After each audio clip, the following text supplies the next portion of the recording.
한국은행이 기준금리를 또다시 동결했습니다. 근데요, 모두가 이 동결이라는 결과에만 시선을 고정하고 있을 때 시장의 큰 흐름을 바꿀 진짜 신호는 사실 전혀 다른 곳에 숨어 있었습니다. 오늘 우리가 파헤쳐 볼 이야기가 바로 이겁니다.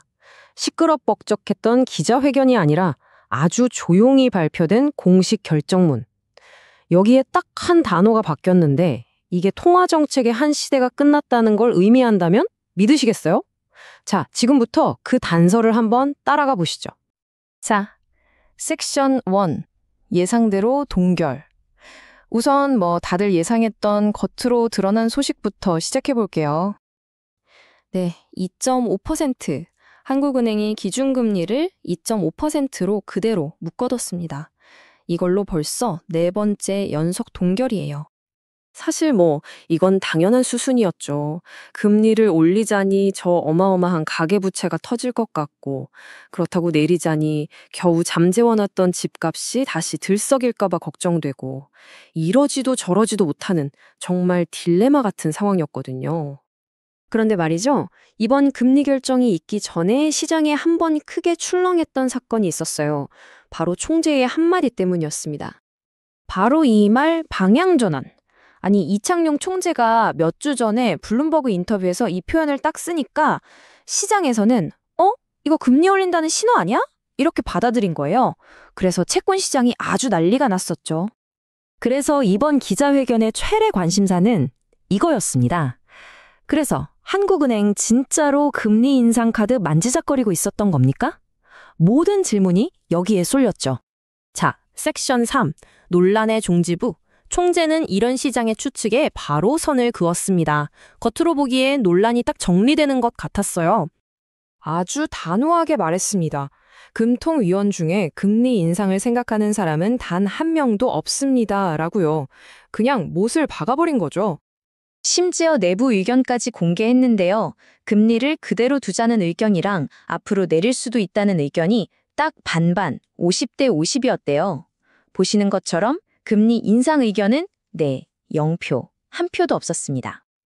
자, 여기까지 들으면 그냥 해프닝이었구나 싶죠? 그런데 진짜 중요한 이야기는 기자회견장에 있었던 게 아닙니다. 가장 결정적인 단서는요, 모두가 볼 수 있는 바로 그곳, 공식 통화정책 방향 결정문, 이 서류 안에 숨어 있었습니다. 가끔은 이런 아주 작은 디테일이 거대한 흐름의 변화를 알려주거든요. 바로 이 부분이에요. 이전에는 금리 인하 기조를 이어나간다고 아주 확실하게 말했죠. 그런데 이번엔 금리 인하 가능성을 열어둔다로 바뀌었습니다. 기조라는 강한 약속이 그냥 가능성이라는 훨씬 느슨한 표현으로 바뀐 겁니다. 느껴지시나요? 이 톤의 차이가? 아니, 기조라는 단어 하나 빠진 게 뭐 그리 대수냐고요? 이게 왜 그렇게 중요한 걸까요? 왜냐하면 중앙은행의 언어에서 기조를 바꾼다는 건요, 마치 저 거대한 항공모함이 갑자기 방향을 확 트는 것과 같은 정말 어마어마한 의미를 갖기 때문입니다. 쉽게 하는 결정이 아니라는 거죠. 그러니까 기조라는 건 우리는 앞으로 이 방향으로 갈 겁니다 라고 약속하는 아주 확고한 정책 방향을 뜻해요. 시장에 예측 가능성을 주는 거죠. 반면에 가능성은요? 말 그대로 그냥 해볼 수도 있고 안 할 수도 있고 그냥 하나의 옵션일 뿐이에요. 어떤 약속도 없는 훨씬 가벼운 단어입니다. 자, 그래서 핵심이 바로 이겁니다. 앞으로 금리를 내릴 겁니다 라고 했던 한국은행의 공식적인 약속. 그 약속의 시대가 끝났다는 겁니다. 그리고 이런 변화는 그냥 나온 게 아니에요. 한국 경제를 예전보다 훨씬 긍정적으로 보고 있다는 전망이 뒤를 받쳐주고 있습니다. 한국은행이 다음의 성장률 전망치를 1.6%에서 1.8%로 이렇게 0.2%포인트나 올렸습니다. 이건 우리 경제 생각보다 괜찮은데? 이제 굳이 금리 인하에 목맬 필요 없겠어라는 자신감의 표현으로도 볼 수 있는 거죠. 이게 그냥 숫자 노름이 아닌 게 전 세계 투자자들이 지금 이 숫자를 보고 있거든요. 연말에 내년 투자 계획을 짜면서 한국 시장 괜찮네?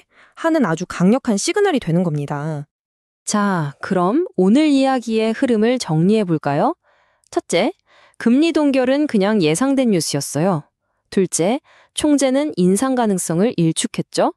셋째, 하지만 진짜 신호는 결정문에 있었던 단어 하나의 변화였습니다. 그리고 마지막으로 그 변화는 금리 인하라는 약속, 즉 기조의 시대가 끝났음을 의미한다는 것. 정책의 판이 완전히 바뀐 겁니다. 그럼 이제 이런 질문이 남습니다. 금리를 내릴 거라는 확실한 약속이 사라진 지금 앞으로 우리는 어떤 새로운 신호에 주목해야 할까요? 익숙했던 정책의 지도가 사라진 지금 우리는 한국 경제의 더 불확실하고 새로운 국면으로 들어서고 있는지도 모릅니다.